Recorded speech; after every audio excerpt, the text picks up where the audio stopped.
అసలు ఎవరి ప్లేస్కి పోతున్నాం తెలిసిపోతాయి ఇప్పుడే. జర్నీ టు మహారాష్ట్ర, ఇక షిరిడికి వెళ్తాం. ఇక సీదా చర్లపల్లి రైల్వే స్టేషన్కి పోయినాం.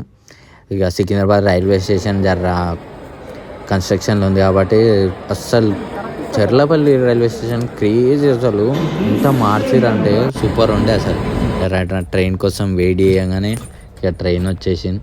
సీదా ట్రైన్లో గుసాయించినాం. ఇక మా దోస్తు గారు చూడు ఏం చేస్తాడు, థీట నంబర్ 1 ఉంటారు మా వాళ్ళందరూ. ఈ దోస్తు గారు లేని ఏమాట ఏమనలేవు, పండుకున్న వాళ్ళు లేపేటట్టు చేస్తారు మా వాళ్ళు. ఇక ఎర్లీ మార్నింగ్ లేచి మంచి వెదర్ ఎంజాయ్ చేసుకుంటా మంచి ఛాయ్ తాగకుండా అట్లా ఉండే. ఇక సీదా దిగంగానే ఒక ఆటో తీసుకొని ఇక శ్రీ సాయి భక్త నివాస్ అని ఉంటుంది.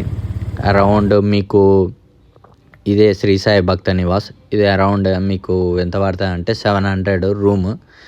5 మెంబర్స్ వేయండి.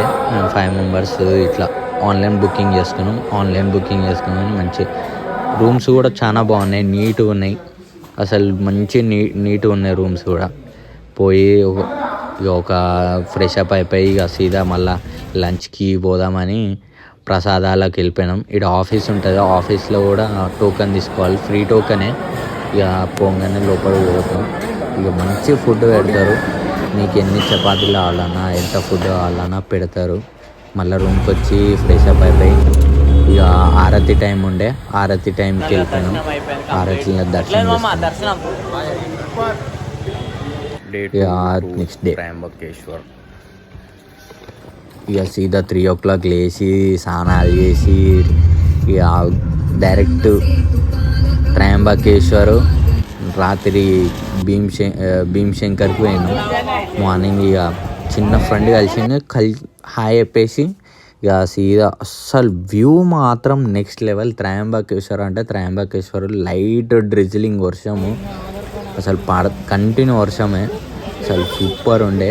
కానీ 200 టోకెన్ తీసుకోవాలి మామ, పక్కా ఫ్రీ దర్శనం అయితే ఫుల్ పెద్ద లైన్ ఉంది. 200 టోకెన్ తీసుకొని ఇక ఆ లైన్లో నిల్చొని ఫైనల్గా దర్శనం కోసం వెయిటింగ్, శివయ్య కోసము. ఇక శివయ్య లోపల పోతున్నాం. ఇక లోపల పోగానే మాత్రం డమరుకం సౌండ్ కంటిన్యూగా 7 కిలో వస్తుందో కూడా అర్థం కాకుండా ఉంది అసలు. ఇక బయటికి వచ్చినాం. బ్యాక్ సైడ్ వ్యూ మాత్రం నెక్స్ట్ లెవెల్. అసలు వ్యూలో అయితే కళ్ళకి చూపించిన దానికన్నా ఫోన్ల కన్నా చాలా డిఫరెన్స్ ఉంది. ఇక సీదా డాబాకి వచ్చి ఇక మంచిగా తినేసి మళ్ళీ సీదా ఇక భీమశంకర్కి పోయినాం. భీమశంకర్ అసలు రోడ్లు మాత్రం నేను చెప్తున్నా, ఫుల్ ఘాట్ రోడ్లు, మెయిన్ హైవే రోడ్లు కూడా చెత్త ఉన్నాయి. మన హైదరాబాదే నిమ్మలం అనిపిస్తుంది మామ. అసలు ఒక దగ్గర ఆగినాం, మీదికి పోగానే ఈడ పెద్ద స్కామ్. ఆ బస్సులు ఎక్కితేనే పోనిస్తారట, అది ఎంత మళ్ళీ 100 రూపీస్ పర్ పర్సన్. దీనికి ఒక బొక్క. అసలు ఎట్లా నడుపుతురు చూడు, అసలు అది పెద్ద కొండ మీద ఉంది, ఎట్లా నడుపుతురో ఏమో అసలు అర్థం కాలే. ఫైనల్గా లోపలికి పోయినాం. ఇక దర్శనం కూడా సూపర్ అయింది. లింగంని పట్టుకున్నాం.